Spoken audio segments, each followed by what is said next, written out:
Tim asked a question in this break here about Lafayette. Was he important in the treaty negotiations? No, he wasn't in a direct sense.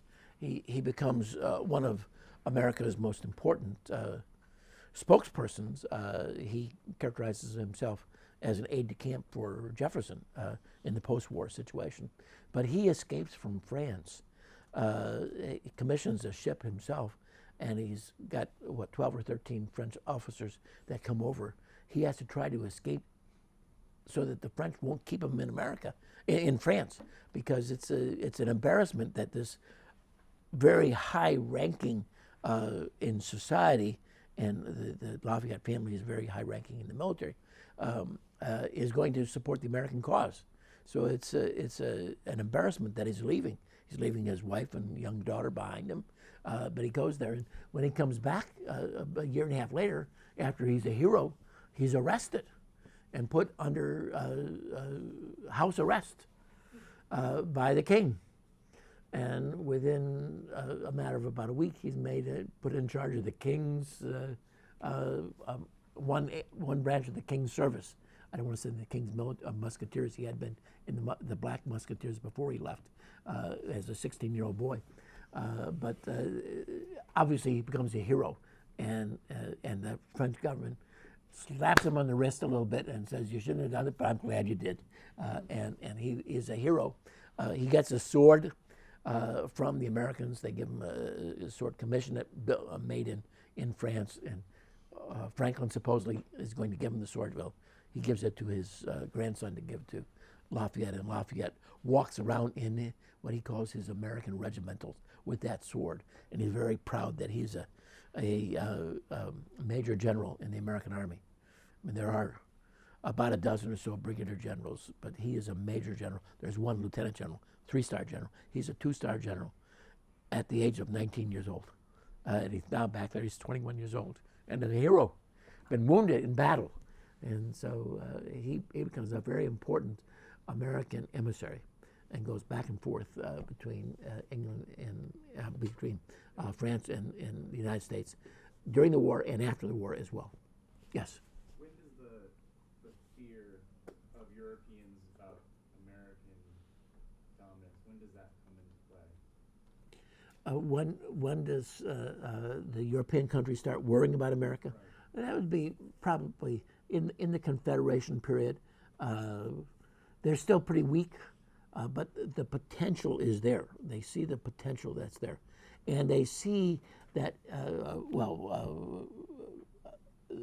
the potential more, the danger is to the colonies and commerce. And so the Americans are threatening the Spanish colonies. They're threatening the British colonies, Canada. They're threatening the islands, all of them, the different countries that are there. Commercially, they're a danger because, again, it's a zero-sum game. If the American, they have such advantages with their timber and their masts. I mean, one of the big things that the Spanish want to get a treaty, them to sign with Great Britain, to sign with America, is you got to give us timbers for our merchant, or for our naval vessels. You've got the timber, and that's what we want. And so they have that advantage. There is conflict in different places, the fisheries, the whaleries. That's real lucrative, and there are entrenched interests in those countries dealing with importing fish into France and Spain and in England, importing whale. I mean, whale oil is like today, oil is. Gasoline is what driving their lamps and all kinds of other equipment that they have. And they don't know about petroleum and oil from the ground. They use whale oil for that. And so these are things that the Americans want to get protected. They're used to this as colonials, and they want to continue this. And so they are in competition with other countries. And then obviously you see the potential that they're going like crazy. And you have immigration laws prohibiting immigration to America from European countries. Certainly they don't want their smart folks to come to America. Maybe the criminals can come to America, but certainly not the inventors and the entrepreneurs. These are folks, you don't want to help the Americans in that regard. So it's a gradual process, and obviously, anything that strengthens the government, which Todd and I will be talking about in next sessions, contribute to that. If America is great, the potential is that European countries will be diminished in different respects, military, commercial in particular. Question? When you mentioned the fishing and whaling, was that those weird provisions or articles in the Articles of Confederation or with the the Confederation Congress? No, this is part of the Treaty of Peace that the British allow Americans to fish in the Great Banks, the Grand Banks, which is off Newfoundland, and then they can dry their fish. You can't have their fish in those ships for months. You got to dry them on the land, and then they can be preserved. So And this is the Treaty of Paris of 1783. Yes, and the French and the Spanish are sort of they understand that the Americans are in competition with them, and they would like the British not to be so lenient toward the Americans. And in fact, Ray Neville, one of Vergennes' secretaries, disappears for 5 or 6 days. He goes over to England. You know about Rudolf Hess in World War II? He makes a secret trip to Great Britain. He's number 3 in the Nazis. And he makes this secret trip to England to try to foster peace. Well, he's in prison there, and the Nazis, they rebuke him for this. Well, Ray Neville sort of does that. And he disappears for 5 or 6 days, and the Americans say, what is he doing in England? Is he selling us out on the boundaries and on the fisheries? What is he doing? And I think there's a certain degree of that there he was doing some of that kind of stuff. There's a certain degree of treachery going on among the negotiators, not with each other necessarily, but with the enemy, that you're trying to do certain things. And I'll talk about that, elaborate on that a little bit later. And just one other follow-up question: what happened with Florida and like the changing of the hands? It was Spanish and predominantly Spanish, and then Yeah, in 1763 it becomes English. okay. And that's East and West Florida. So East Florida is basically what we know as Florida today. Right. And West Florida is continuing that panhandle of Florida all the way to Mississippi. And so that includes southern Mississippi, southern Alabama, and what becomes a little bit of Louisiana. Right. New Orleans is there. So that's East and West Florida. And so that becomes English during 1763 on. And then when the Spanish devote all their effort toward reconquering East and West Florida, that's part of the peace treaty of 1783, that it goes back to Spain. And then we have a conflict, and what will happen? I mean, the Americans want that territory eventually, or they certainly would rather have British there than the Spanish, but the Americans want it. And there's a whole movement for that. Men like Hamilton want to go and conquer it militarily. Others more peacefully want to take it over through diplomacy. And you eventually get in the Monroe administration. I've written a little piece which was rejected for publication, but I don't know if it's on our website. You're looking very sad that I got rejected. That happens. But I wrote a piece on Cuba, and most of the time Cuban history begins, for Americans, begins about 1850 or so. But it begins much earlier, really. And James Monroe and his Secretary of State, John Quincy Adams, they both refer to the Cape of Florida and Cuba as forming the mouth of the Mississippi River. Just think about that geography. The whole Gulf of Mexico is the mouth of the Mississippi River. And the Spanish don't want anybody there but Spanish colonies. And so the Americans are saying, we want the same thing.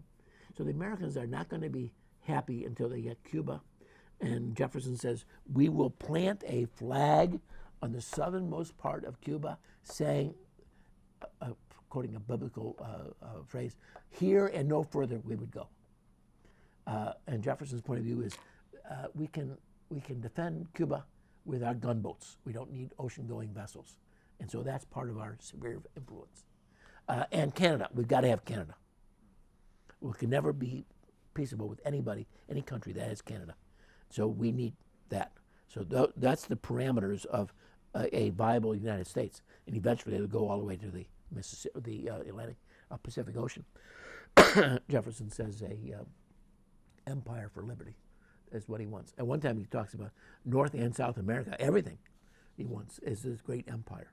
That David was one of these paradigms here of expanding this American culture to all of North and South America. Any other question?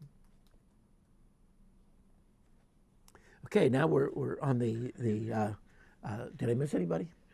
Okay. We're on the appointment of commissioners. It looks as if we're going to have a peace. One of the problems that the English have, and the Americans refer to this different times, the English are not like the Romans. When the Romans, the great conquerors, whenever they conquered, what they wanted to do was establish peace right away and bring us into the family. When they're strong, when Rome is strong, England, whenever they're strong, we can beat them.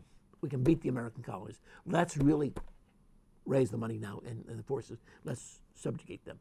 And it's only when you get Saratoga and then Yorktown that the opposition forces in England say, we can't do it. Let's sue for peace. So they're suing for peace at the wrong time. They should do it when they're strong, not when they're weak. And when they're strong, they advocate greater efforts to subdue the Americans. And so, but the Americans at different times, they understand that we're going to have to negotiate a settlement here. And so they appoint, when John Adams comes back from France in 1779, he's here for only about 6-7 months or so. At that time, critical time, he serves in the Massachusetts Constitutional Convention and writes the Massachusetts State Constitution, the longest surviving written constitution in the world. People sometimes say the U.S. Constitution is that. The U.S. Constitution is the longest surviving written national constitution. But the Massachusetts Constitution predates that by 1780 is when it was adopted. It was written in 79, but adopted in 1780. And Adams is the primary author. And it's critical what it does. It basically emancipates the slaves in Massachusetts. So talk about the great emancipator. Indirectly, John Adams is that. I mean, that would be a nice story that you can tell your students and how slavery was eliminated in Massachusetts. But Adams, that brief period of time, he is then notified, we're sending you back. Abigail is devastated. I mean, she's already missed. She said, we've been married now for, 15 years? More than half the time we haven't been together. And now you're going away again. Maybe I'll never see you again. A real sacrifice that she has. But he goes over. He is the peace commissioner, the sole peace commissioner. He is the commissioner for a commercial treaty with Great Britain, and he is assumed to be the minister plenipotentiary to St. James when the war is over. So he's got these three hats. And he goes over and he says to Vergennes, I'm going to announce this. And Vergennes says, no, you're not. This is not a thing to do. This is premature. We're not ready for peace yet. And they're in conflict with each other. Adams tells Vergennes, this great experienced diplomat from this powerful country, how he ought to be running his country and how he ought to be running the war. And this is really arrogant. And Vergennes says, "This I will not handle. I'm not going to deal with you anymore. I'm only going to deal with Franklin." And he tells Franklin, "You tell the Congress this guy is out of his mind, and we're not dealing with him. And if you don't, I'm going to tell Luzerne, our minister to the United States, that he should tell the Congress." And in fact, Franklin does write several letters, but one of them says, in essence, this is the death knell of my relationship with John Adams. But I mean, he's a hard worker. He's a dedicated patriot, and he's loyal. But there are just sometimes he's just out of his senses. And this is written to Robert R. Livingston, our Secretary for Foreign Affairs, and Livingston has it read in Congress with both friends and enemies of Adams there, and it comes up to haunt Adams throughout his career. And in fact, Elbridge Gerry sends a copy of the letter to Adams in England. He says, I hope when you receive this, you'll be in one of those states of mind when you're lucid and not out of your senses, to be silly about this. But Vergennes gets Congress to change the appointment. And so there's a commission of 5. Adams is going to stay in the commission, the peace commission. He has gone off he's left France because Vergennes won't deal with him. And he's gone to the Netherlands because our minister designate to Netherlands, Henry Lawrence, former president of Congress, has been captured by the British. So he's in the Tower of London. And so we need a minister there to negotiate a treaty with the Netherlands and get them to recognize us, and also to get a loan from the bankers, not the government, but the bankers. And so Adams goes to fill that void as our minister there, and eventually gets appointed as our minister. He's got several diplomatic hats that he's wearing. And so he's there when the negotiations start in Paris. He's off in the Netherlands. But others are named. Lawrence, as I said, gets captured. John Jay is then in Spain, 2.5 years of unsuccessful negotiations there. Adams, Franklin, who's now our minister, who's been selected as the one person, not the 3 commissioners that were there before that Sandy referred to, but they decide on one. Franklin is the one. And Jefferson turns down the appointment. So it's 4. But the only one who's there, basically, is Jay, because Lawrence is in prison, Adams is in the Netherlands, and Franklin's imprisoned in Passy with the gout. The gout has imprisoned him, and kidney stones, and he cannot get around very well. So it's just Jay himself. And what Jay says is the instructions are very humiliating that these ministers have. You will confide in the French and take their advice. Jay, when he accepts the position, he writes back to President of Congress Thomas McKean. He says, I don't like this. I'm number 1 here by myself as minister to Spain, and I'm being asked to be part of a 5, so my powers are diminished, but I'll do anything. But to be committed that we're subservient as a sovereign country to another country is unacceptable. But I'll do it because I'm instructed. And so they don't like those instructions. And they also know, they're savvy enough to know that France has its own war aims, and more importantly, France is allied with Spain, and that alliance is stronger than the alliance with America, that family compact. And so if push comes to shove, France will be with Spain, not with America. And Spain wants its war aims, particularly Gibraltar. And so are the Americans going to be forced to fight longer and harder and have more deaths and more destruction because Spain wants Gibraltar and France won't give up? And in fact, and France is determining what the American negotiations will be? I mean, all these things are questionable here. And so that instructions are questionable. John Adams writes what Jay and Franklin have said. It's a wonderful quotation. To be honest and grateful to our allies, but to think for ourselves. That's what we ought to do. This is part of this difficulty of communications.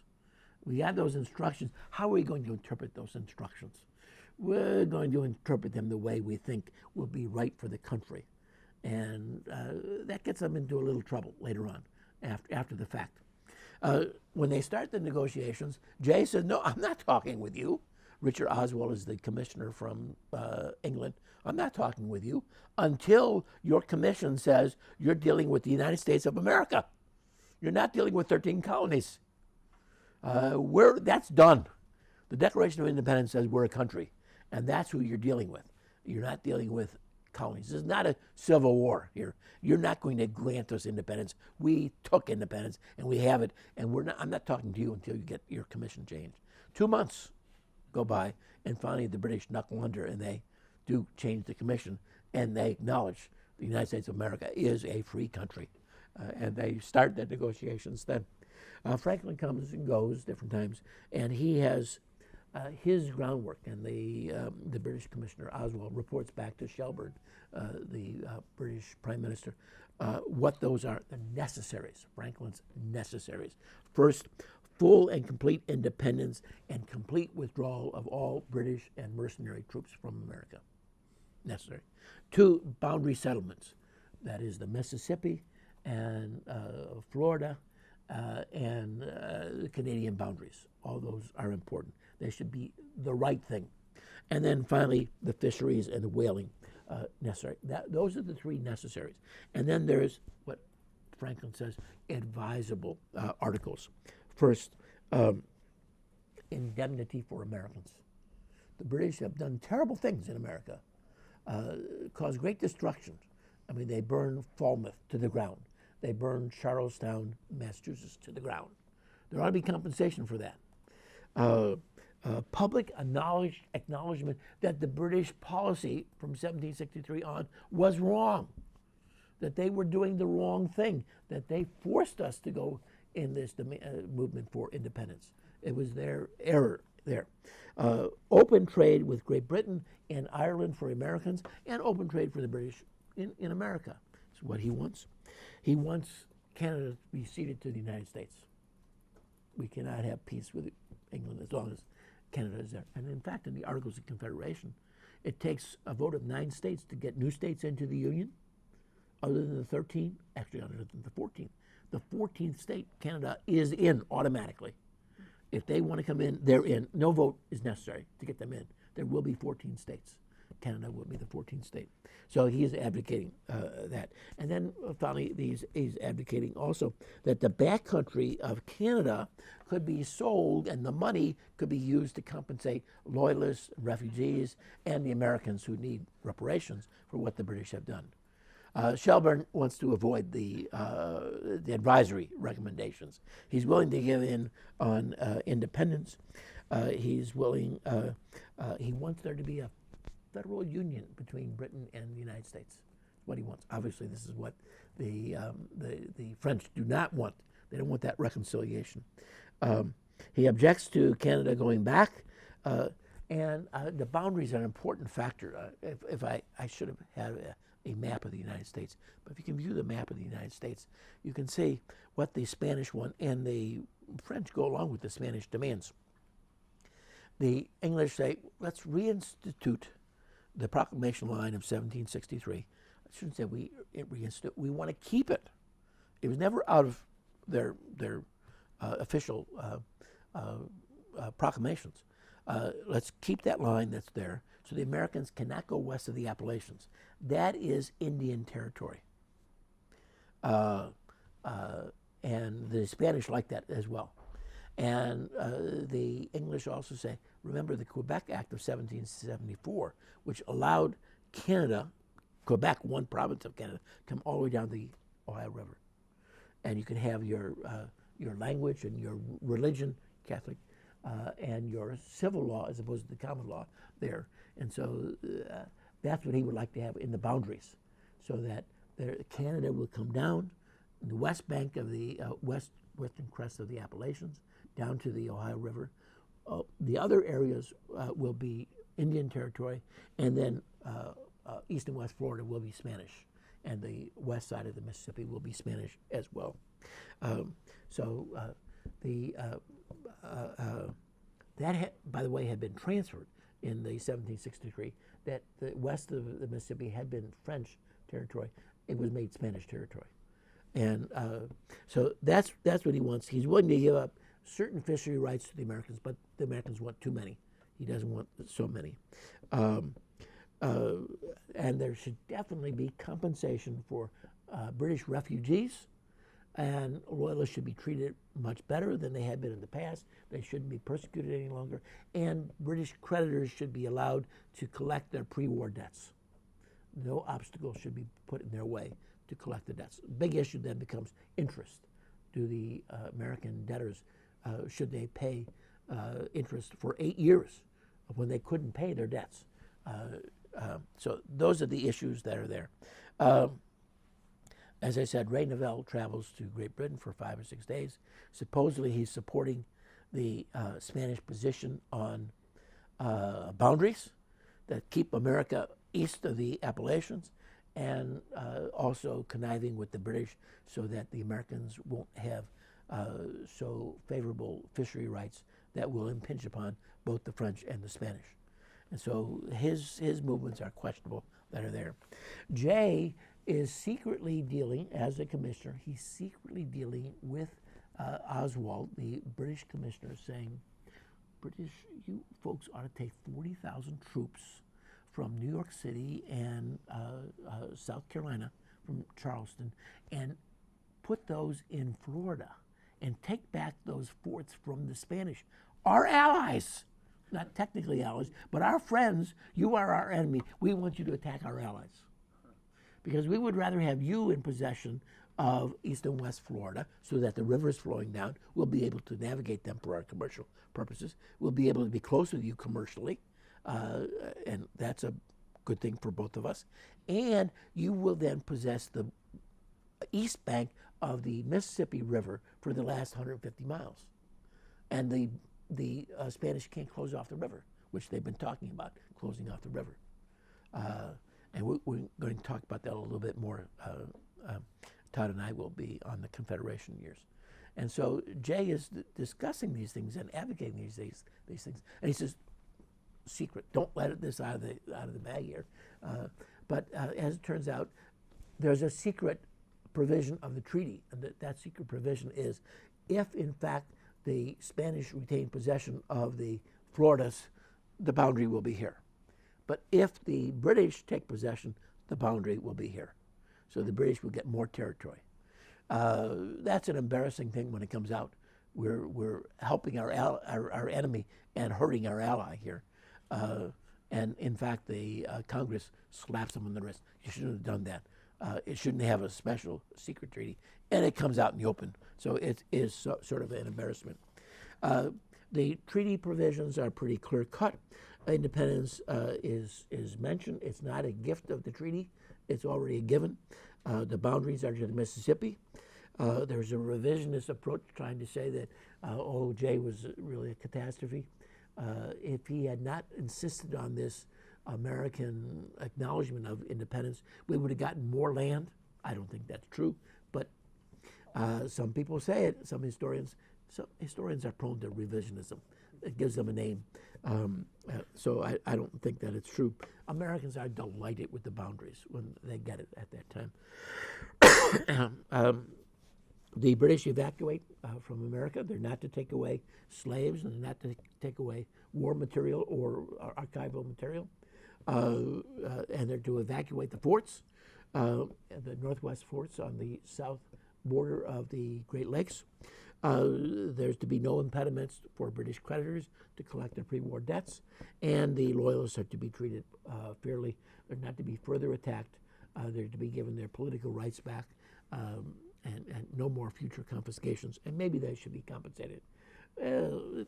That provision is sort of a throwaway. The British want to try to placate both refugees and loyalists that are there, and creditors, and they don't want them to be combined as a powerful lobbying entity. And so they agree to this provision that Congress will request the states to treat the loyalists well, and not get in the way of the creditors. Well, they don't have any power over this. Congress doesn't, and they understand that. And so when this becomes a point of view, a discrepancy in America, the argument is, well, we can ask, but you don't have to do what we ask. And finally, I'll end with this. Vergennes, when he finds out what the Americans have done, they've signed the preliminary treaty. They have agreed always, in the treaty with France says, we won't have separate treaties. We'll all be together. We'll sign treaties together. Independent treaties, America and England, France and England, Spain and England, but they'll be done simultaneously. One won't precede the other. And so the Americans, it's okay for the Americans to be negotiating with the British. Just keep the French informed. Well, they surprised Vergennes. Here it is, done deal. And Vergennes is not happy with this. Furthermore, he's not happy because he said no passports. Well, the Americans have gotten a passport. That is a get out of jail free. That is a ship captain is given this. Don't capture this ship. This ship has free sailing. And the reason is it's taking the peace treaty to America. Virginia doesn't like this because it will convince the Americans that peace is at hand for America in Britain well before the Americans know anything about the peace negotiations with Britain and France. Are they abandoning us? Is that what they're doing? So Virginia is not happy with these things that are going on. And so Franklin is assigned. Franklin's such a great diplomat. And I wrote a little piece, I think it's on our website. I don't know if to show what Franklin does. He approaches Virginia and he says, well, we were guilty of a bit of an impropriety. And we violated beyond sense, a French word for appropriateness. We violated that. Yes, we acknowledge that. We should have been dealing with you more. But when it comes to the passport, the reason we wanted the passport is not to get the treaty over there quickly, which is what the French are afraid of. But, we're thinking about asking you for a lot more money, and that money will be put on that ship. We want to safeguard that money. So that's the reason why we wanted the passport. And, the British would like to put a wedge between us. We don't want that to happen. We want to stay friends with you now, and you really want that to be the case, don't you? And if you don't continue to support us, we might now collapse at this point. That might be the signal for the British to start things all up again. You don't want that to happen, do you? Well, Virginia says, okay. And they're happy again, back together as allies. And so the Treaty of Peace, it takes a while for it to be the final treaty to be signed and then ratified by both countries. But there's an armistice that takes place, and Congress opens up trade even before the final peace treaty is signed. But this is the procedure that takes place in getting this peace treaty, and it's a remarkably successful endeavor, I think. And Adams, who is this vain person, I've compiled a lot of quotations about folks, and I published some books on quotation books describing folks, and I tried to come up with one word to describe people. Washington, pretty easy. The word is duty. Adams is pretty easy too. The one word is vanity. No question about that. But he's in France, and they're going to a dinner, and when they're going to dinners, you don't go with your wife.